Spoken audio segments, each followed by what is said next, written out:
96.9% sa ating mga viewers ay hindi pa nakapag-subscribe sa ating YouTube channel.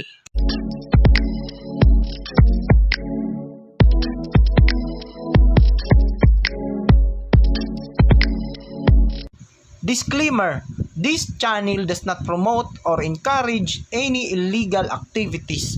All contents provided by this channel is meant for educational purposes. So what's up guys? So welcome back po sa panibago nating videos, and for today's video guys ay hindi po ito sponsored. So ito ay base lang din po sa aking na-experience at base lang din po sa aking na-review and sa aking paggamit dito. Si Maya ay 100% safe and secured. So bukod pa dyan guys, meron pa silang unlimited na vouchers na pwede mong i-claim. Ayan. So walang katapusang pagki-claim yan guys. So as of now, meron silang 50 pesos pag refer and earn challenge. So dati is 100 yan. Ayan, so unlimited yan. Nakakuha ako ng 100. And ngayon is 50 pesos na lang. And pwede ka din makapag-earn ng refer. Ayan guys, so wala po yung limit guys. Meron kang 50 pesos at yung bibigyan mo is meron din siyang 50 pesos. Then dito po sa savings account nila guys, ayan, so meron silang 3.5% na PA. Ayan po yung pwede kang mag-boost sa interest mo up to 14% PA.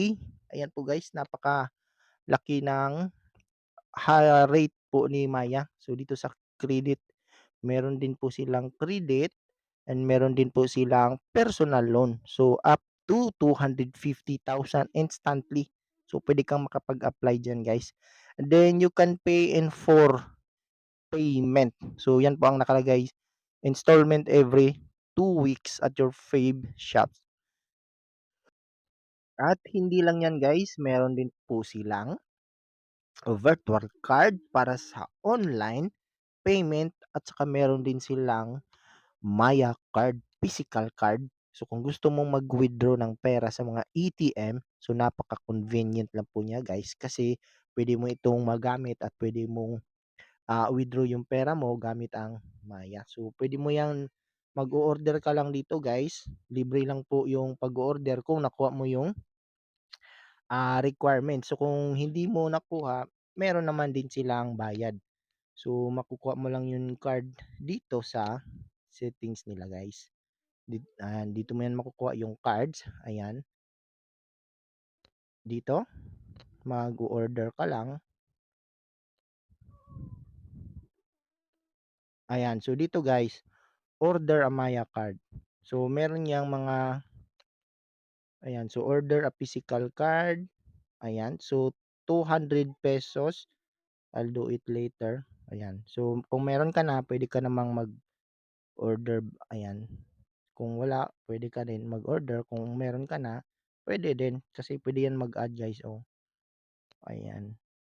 So, ayan po guys. Kung sa mga wala pang Maya card, pwede kayong mag-order. Sa mga wala pang Maya account, pwede kayong gumawa, and safe and secured lang po siya pamalit kay GCash, kasi nga laging nagkaka-error si GCash.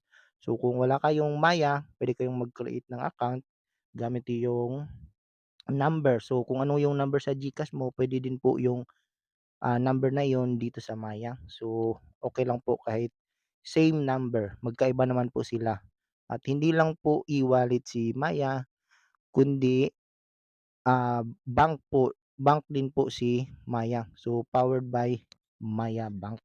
So, account limits nila guys is daily. Daily yan guys. 500,000 max ang pag-cash in, and din yung pag-send money 500,000 max. So daily, yung monthly is nasa 500,000 po yung cash in, and din yung transfer to bank 500,000 din. So limits will reset on the first day next month.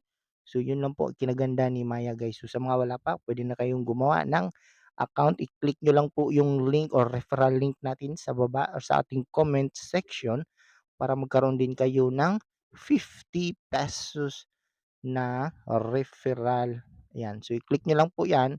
Then, para makapagbigay din kayo ng reward na 50 pesos sa iyong mga friends. So, yun lang po guys. So, kung may katanungan kayo sa ating video, pwede kayo mag-comment or mag-PM sa atin.